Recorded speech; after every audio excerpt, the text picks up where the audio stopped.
Assalamualaikum warahmatullahi wabarakatuh.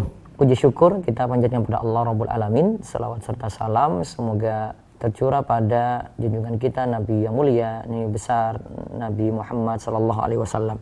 Kami sangat berbahagia sekali pada kesempatan kali ini ingin memberikan tausiah singkat pada pernikahan Zidni Ilman Nafi dari Cirebon dan Sisi dari Pati Semarang yang menikah tanggal 17 Mei 2022. Insyaallah saya yakin hari ini 17 Mei adalah hari berbahagia yang tentu menjadi cita-cita dan impian dari Zidni Ilman Nafi dan Mbak Sisi. Barakallahu laka wa baraka alaika wa jama'a bainakuma fi khair. Semoga diberikan berkah ketika senang maupun susah dan dikumpulkan dalam keadaan baik. Nasihat yang ingin kami sampaikan untuk kalian berdua, dan ini juga mudah-mudahan manfaat untuk kaum muslimin yang mendengar tausiah ini, bahwasanya dalam menikah itu ibadah yang luar biasa. Sisi ibadahnya bagaimana? Pertama, orang itu menikah, menyatu dalam akad nikah dan jadi halal. Sampai pun di atas ranjang itu adalah suatu yang berpahala dan dinilai sedekah. Maka Nabi SAW itu sebut wa fi bud'i ahadikum sedekah. Dalam hubungan intim salah seorang di antara kalian adalah sedekah. Ibadah enggak? Dari situ kita dapat katakan bahwasanya itu ibadah. Karena kalau ini dilampiaskan pada yang haram, tentu berdosa. Maka kalau disalurkan pada tempat yang tepat, yaitu yang halal, maka tentu berpahala. Yang kedua, suami mencari nafkah, itu juga adalah ibadah. Bahkan nafkah yang ia keluarkan untuk istrinya, untuk keluarganya, untuk anak-anaknya, itu lebih berpahala dibandingkan dia keluarkan untuk fakir, untuk miskin, untuk orang lain.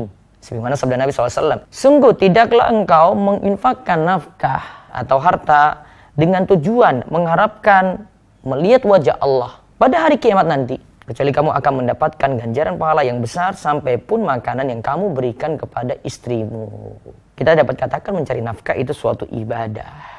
Dan inilah bentuk mencari nafkah inilah yang dikatakan bermuamalah dengan istri dengan cara yang baik. Allah katakan dalam surat An-Nisa ayat 19, wa ashiruhunna bil ma'ruf.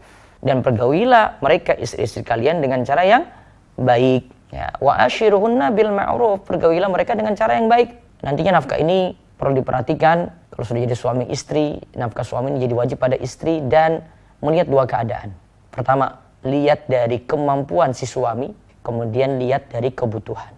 Maka nanti setiap tempat beralih waktu itu nanti berbeda. Maka yang namanya nafkah tergantung dari urf atau kebiasaan tempat masing-masing. Juga bahkan kalau memiliki keturunan, ya, saya doakan mudah-mudahan yang menikah saat ini mendapatkan keturunan soleh-soleha. Ya, kalau bisa banyak gitu ya.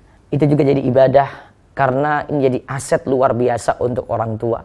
Mudah-mudahan segera dapat omongan dan ingat hadis ini, idza matal insan in qata'a anhu amaluhu, jika manusia itu meninggal dunia maka amalannya terputus illa min salasatin, kecuali tiga hal, min shadaqatin jariyatin aw ilmin yuntafa'u bi aw waladin shalihin yad'ulah, yaitu sedekah jariyah, ilmu yang bermanfaat, anak soleh yang senantiasa mendoakannya. Nah, maka anak ini jadi aset luar biasa. Tinggal bagaimana nanti dididik oleh orang tua nantinya. Dia mau jadikan anak ini seperti apa? Mau menjerumuskan dia dalam kebinasaan ataukah membawanya kepada surga? Nih, tergantung orang tua masing-masing. Kalau mendapat kebahagiaan, ya anak ini dibawa kepada surga. Artinya dididik agama dengan baik.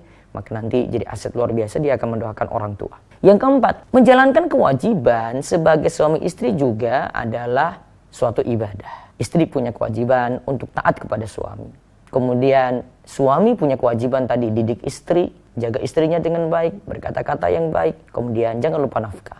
Nah, ketika menjalani kewajiban seperti ini dan kewajiban-kewajiban yang lainnya, rinciannya yang para ulama jelaskan banyak. Ini kalau bisa terus dalami agama ya. Karena tidak cukup kita belajar agama itu saat di sekolah atau mungkin sekali pengajian, dua kali pengajian. Karena ini diperjodohkan di Biro Jodoh Rumah Iso. Kalau bisa diteruskan lagi nih. Ada kajian-kajian, ada kelas kami di Rumah Iso TV, ada di Rumah Iso Academy bisa diikuti. Dalami bahasa Arab, ya, dalami kitab-kitab para ulama agar tahu kewajiban. Saya yakin yang dapat menolong ini adalah dengan pertolongan Allah, rumah tangga itu tetap terus langgeng. Dan ilmu agama itu yang nanti akan membantu kita untuk menjalani rumah tangga dengan mudah.